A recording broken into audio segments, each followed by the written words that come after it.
Hello students, welcome to my YouTube channel. मैं आपका teacher पवन दैया। आज आपको 11th ट्वेल्थ क्लास क्लास की की हिस्ट्री हिस्ट्री का का सेकंड चैप्टर लेखन कला और शहरी जीवन का अंतिम से पहला भाग करा रहा हूँ। इसमें हम पढ़ेंगे मारी शहर के विषय में। ये हमने पहले ही पढ़ा है कि यहाँ पर मेसोपोटामिया में तीन प्रकार के शहर थे: व्यापारिक शहर, मंदिर शहर या मंदिर नगर, और एक थे शाही नगर। पहले दो के बारे में उर और उरुक के विषय में हमने पढ़ा है। अब हम पढ़ेंगे मारी शहर के बारे में। तो आइए बेटा, पहले इसकी लोकेशन देख लेते हैं हम कि मारी शहर की लोकेशन क्या थी। ये फरात नदी है, आप देख सकते हैं यहाँ पर। और फरात के साइड में ये रहा मारी। ये तो इसकी जो लोकेशन है वो नदी के किनारे है। ये दक्षिण वाला शहर नहीं है जैसे उर उरुक बेबीलोन वगैरह थे। ये वो चीज़ नहीं है, ये अलग है। तो हमने इसकी लोकेशन देखी है। अब इसके बारे में हम थोड़ा सा जानते हैं। 2000 ईसा पूर्व के बाद मारी नगर शाही राजधानी के रूप में खूब फला फूला। क्वेश्चन आएगा, मारी किस प्रकार का नगर है? आप बताएंगे शाही नगर है। आपने देखा होगा मानचित्र 2 में कि मारी नगर दक्षिण के उस मैदानी भाग में स्थित नहीं है जहाँ खेती की पैदावार होती थी बहुत ज़्यादा, जो हमने उर उरुक वगैरह पढ़े, बल्कि वह फरात नदी की ऊर्ध्व धारा पर स्थित है, जो हमने देखा। इसमें बता रखा है कि यहाँ पर खेती और पशुपालन ये दोनों साथ साथ चलते थे, जबकि निचले इलाकों में खेती प्रमुख थी। मारी राज्य में वैसे तो किसान और पशुचारक दोनों ही प्रकार के लोग थे, लेकिन उस प्रदेश का जो ज़्यादातर भाग था वो किस लिए काम आता था? भेड़ बकरी चराने के काम आता था। अच्छा, पशुचारक जो थे, अब वो तो भेड़ बकरी चराते थे, अब उनको अनाज भी चाहिए, धातु के औजार आदि भी चाहिए। तब वे क्या करते थे? अपने पशुओं तथा उनके जो पनीर हो गया, चमड़ा, मांस, देखो बेटा पशुचारक के पास तो यही चीज़ें मिलेंगी, उनको देकर ये अनाज, धातु के औजार वगैरह ले लेते थे। बाड़े में रखे जाने वाले पशुओं के गोबर से जो खाद बनती थी उसको भी किसानों को देते थे। लेकिन फिर भी किसानों और गडरियों के बीच में कई बार झगड़े हो जाते थे। ये एक इम्पोर्टेंट क्वेश्चन है, क्यों होते थे? गडरिये कई बार क्या करते थे, अपनी भेड़ बकरियों को पानी पिलाने के लिए जो बोए हुए खेत थे वहां से गुजार कर ले जाते। अब भाई जिस खेत में से जाएंगे ये पशु, तो उस खेत को तो खराब कर देंगे। इससे किसानों की फसलें उनको बहुत नुकसान होता था। ये गडरिये होते थे खाना बदोश। आज इधर जा रहे हैं, कल उधर जा रहे हैं, इनका कोई पक्का घर नहीं होता था। और कई बार किसानों के गांव पर हमला बोलकर उनका सारा माल भी लूट लेते थे। अच्छा, कई बार ऐसा भी होता था कि बस्ती में रहने वाले लोग हैं, इन पशुचारकों का रास्ता रोक लेते थे और उन्हें, जो पशु थे, उनको नदी नहर तक नहीं ले जाने देते थे। तो दोनों में झगड़े चलते रहते थे। मेसोपोटामिया के इतिहास में अगर हम देखें तो हम क्या देखते हैं कि जो कृषि से समृद्ध हुए मुख्य भूमि क्षेत्र है उसमें यायावर समुदाय के झुंड पश्चिमी मरुस्थल से आते रहते थे। यायावर क्या होता है बेटा? खाना बदोश के लिए या घुमक्कड़ों के लिए ही ये शब्द प्रयोग किया गया है, यायावर। ये गडरिये गर्मियों में अपने साथ इस उपजाऊ क्षेत्र के बोए हुए खेतों में क्या ले आते थे? अपनी भेड़ बकरियां। अच्छा, और ये समूह गडरिये फसल काटने वाले मजदूरों और भाड़े के सैनिकों के रूप में आते थे और यहीं पर ही बस जाते थे। क्यों? पैसा वैसा मिला, यहाँ पे जगह मिल गई, तो ये यहीं पे ही बस गए।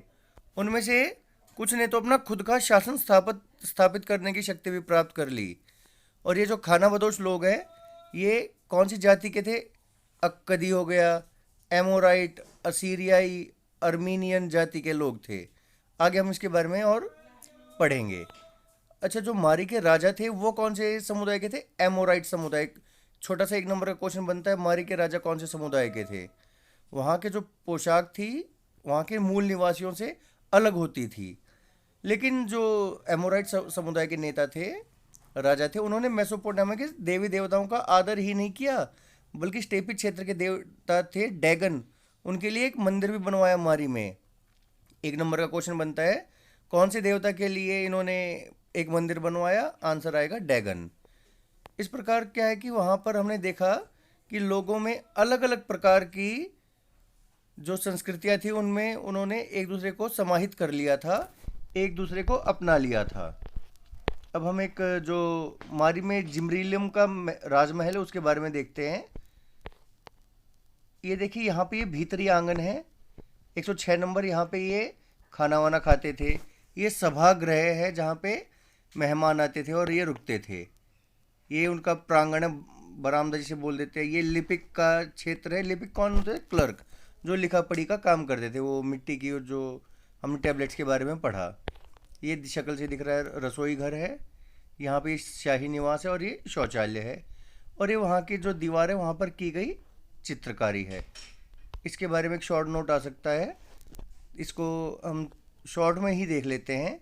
ये मैंने बता दिया 106 नंबर में क्या होता था, भोजन इत्यादि होता था। एक ही इसमें दरवाज़ा था, और उसके साथ जो अगर हम इसको देखें तो क्या है, सुंदर पत्थरों से जड़े हुए थे इसके जो खुले प्रांगण बरामदे थे। जो राजा विदेशी अतिथि अपने प्रमुख लोगों के साथ कमरा नंबर 132 में रहता था। और भित्ति चित्र यानी दीवार पर बने चित्र हैं वो बड़े शानदार होते थे। एरिया कितना है, 2.4 हेक्टेयर था। और एक अत्यंत ये विशाल भवन था ये राजमहल, जिसमें 260 कक्ष बने थे। ये बहुत बड़ी बात है उस समय के लिए, 260 कक्ष बने होना।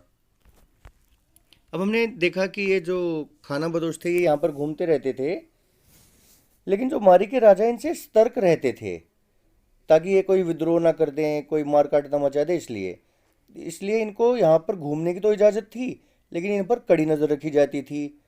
जो राजा है और उसके पदाधिकारी यानी कि मेन जो अधिकारी हैं उनके बीच में जो पत्र व्यवहार हुआ, उससे पता चलता है कि इनकी गतिविधियों पर नज़र रखी जाती थी। जैसे एक पदाधिकारी ने कहा कि रात को ये आग से सिग्नल भेजते हैं, कहीं कोई छापा वापा तो नहीं मारने की कोशिश कर रही है। मारी नगर है एक बहुत महत्वपूर्ण व्यापारिक स्थल था। क्यों? क्योंकि ये मारी नदी पर, ये सॉरी फरात नदी पर था। यहाँ से होकर लकड़ी, तांबा, रांगा, तेल, मदिरा और बहुत सारी किस्मों का माल नावों के जरिए दक्षिण की ओर जाता था। तुर्की, सीरिया इत्यादि यहाँ से ले जाया जाता था। अब ये एक व्यापार के बल पर समृद्ध हुआ नगर का बहुत ही अच्छा ये उदाहरण है। बड़ी बड़ी नावें होती थी इसमें, मदिरा वगैरह इत्यादि ये सारी चीज़ें ले जाते थे, और इसके बदले वे टैक्स लेते थे 10%। सबसे एक और इम्पोर्टेंट बात इसमें क्या है कि जो साइप्रस का द्वीप है एक अलाशिया, यहाँ से आने वाले तांबे का उल्लेख मिलता है। इसका क्या मतलब बनता है कि तांबा कहाँ से आता था? साइप्रस के द्वीप अलाशिया से। तांबा और टिन है ये अपने इस व्यापार के लिए मशहूर था, परंतु यह रांगे का व्यापार भी होता था, क्योंकि जो कांसा है वो किससे मिलता, तांबे और रांगे से मिलकर बनता था। आज के लिए बस इतना ही। लास्ट पार्ट है हम जल्दी ही आपको यूट्यूब पर अवेलेबल कराएंगे, और उसके बाद हमारा ये चैप्टर ख़त्म हो जाएगा। Thank you.